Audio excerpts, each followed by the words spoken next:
বহরমপুরে ৩টি আগ্নেয়াস্ত্র সহ এক ব্যক্তি গ্রেফতার, থানার বড় সাফল্য। দেখুন সেই ছবি। বহরমপুর থানার তৎপরতায় বড়সড় সাফল্য। গোপন সূত্রে পাওয়া তথ্যের ভিত্তিতে বহরমপুর থানার পুলিশ একটি অভিযান চালিয়ে বিপুল পরিমাণ আগ্নেয়াস্ত্র এবং গুলি সহ এক ব্যক্তিকে গ্রেফতার করেছে।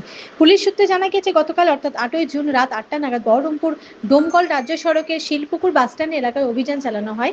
অভিযানে মাসুম শেখ ৩০ নামে এক সন্দেহভাজন ব্যক্তিকে আটক করা হয়। তার বাড়ি মুর্শিদাবাদের সাগরপাড়া থানার অন্তর্গত এলাকায়। আটক ব্যক্তির কাছ থেকে উদ্ধার হয়েছে ৭.৬৫ মিমি ক্যালিবারের ৩টি আগ্নেয়াস্ত্র, ১০ রাউন্ড তাজা গুলি এবং ৬টি খালি ম্যাগাজিন। পুলিশের প্রাথমিক তদন্তে জানা গিয়েছে, মাসুম শেখ অস্ত্র পরিবহনের কাজে যুক্ত ছিল এবং সে একটি বৃহৎ অস্ত্র পাচার চক্রের সঙ্গে জড়িত থাকতে পারে বলে অনুমান করা হয়েছে। ঘটনার পরিপ্রেক্ষিতে সংশ্লিষ্ট ধারা থানায় একটি মামলা রুজু করা হয়েছে। আজ সোমবার অভিযুক্তকে বহরমপুর জেলা আদালতে পেশ করা হবে এবং পুলিশ ১০ দিনের হেফাজতের আবেদন জানাবে বলে জানা গেছে। ঘটনার পর বহরমপুর থানার পক্ষ থেকে জানানো হয়েছে, অবৈধ অস্ত্র পাচারের বিরুদ্ধে তাদের নজরদারি আরও কড়াকড়ি করা হবে এবং এই চক্রের মূল হোতাদের খোঁজে তদন্ত চলছে। ব্যুরো রিপোর্ট, সারাদিন খবর। নমস্কার। একটি বিশ্বস্ত ও গোপনীয় সূত্রে খবর পেয়ে মুর্শিদাবাদ জেলার বহরমপুর থানা এবং এসওজি গতকাল রাত্রে সন্ধ্যে আনুমানিক ৮টা নাগাদ একটি যৌথ অভিযান চালায় এবং সেই অভিযানের মাধ্যমে এক ব্যক্তিকে তারা শিলপুকুর এলাকা থেকে গ্রেপ্তার করে।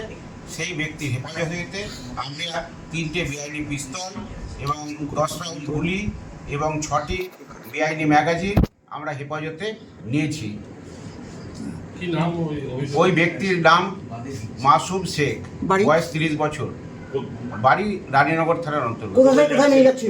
এইটা আমরা জিজ্ঞাসাবাদে যেটা এখনো পর্যন্ত জানতে পেরেছি, উনি ফারাক্কা থেকে ওই আগ্নেয়াস্ত্রগুলি নিয়ে আসছিলেন এবং ওই রানীনগর থানারই কোনো একটা জায়গায় সেটি সরবরাহ করতে পারেন বলে সংবাদ পাওয়া গেছে, মানে তথ্য পাওয়া গেছে। এটা আমরা তদন্তে জানাচ্ছি, সম্ভবত বিক্রি করার জন্যই নিয়ে যাচ্ছিল। এটা ফারাক্কা থেকে আমরা ধরেছি। সাধারণত আমরা পূর্বের যে কেসগুলো পেয়েছি সেগুলো মুঙ্গেরেই ওগুলো তৈরি হয়, ওখান থেকে এগুলো আসে। ফারাক্কা থেকে ওগুলো সংগ্রহ করেছিল বলে আমরা খবর পেয়েছি। একাই ছিল, টোটোতে করেও আসছিল, ওখান থেকে আমরা ইন্টারসেপ্ট করি। কোনো ব্যাকগ্রাউন্ড আছে সেটা আমরা তদন্ত করে দেখছি, এখনো পর্যন্ত কিছু পাইনি। ওকে আমরা পিসি নেব, পুলিশ হেফাজতে নিয়ে 7 দিনের পুলিশ হেফাজতে আমরা প্রেয়ার করছি। জিজ্ঞাসাবাদ করে আমরা দেখছি যে কোনো পাস্ট হিস্ট্রি আছে। এর আগেও আপনারা আগ্নেয়াস্ত্র ধরলেন, পেলেন, তবে এগুলো কোথায় নিয়ে গিয়ে কাকে বিক্রি করার আর কি? এটা না, দুটো ডিফারেন্ট ম্যাটার আছে। এর আগের সাথে এই কেসটার কোনো সংযোগ আছে কিনা আমরা দেখছি, এখনো পর্যন্ত কোনো সংযোগ আমরা পাইনি। এটা ডিস্টিংক্ট আছে একদম এই কেসটা।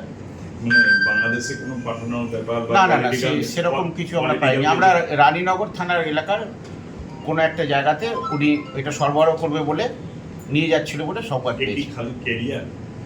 হ্যাঁ, কেরিয়ারে আপাতত জানা যাচ্ছে। মানে এই অস্ত্রের কারবারি বলতে পারেন একটা। এর বাড়ি কোথায়? এর বাড়ি হচ্ছে আপনার রানীনগর থানার অন্তর্গত। মাসুম শেখ।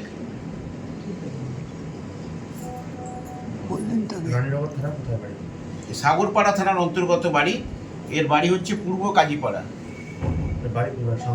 সাগরপাড়া থানার অন্তর্গত পূর্ব কাজীপাড়া। তাহলে কি ও হাত বদলের জন্য নিয়ে যাচ্ছিল কোথাও একটা? হ্যাঁ, ও সরবরাহ করবে রানীনগর থানার কোনো একটা জায়গাতে। বাজার মূল্য কি আছে? এর বাজার মূল্য 36 থেকে 38 হাজার টাকা বাজার মূল্য আছে। 7.65 ক্যালিবারের এগুলো আছে। এটা বুলেট 10টা আছে আর 6টা ম্যাগাজিন আছে। 3টে পিস্তল আছে, বেআইনি পিস্তল আছে।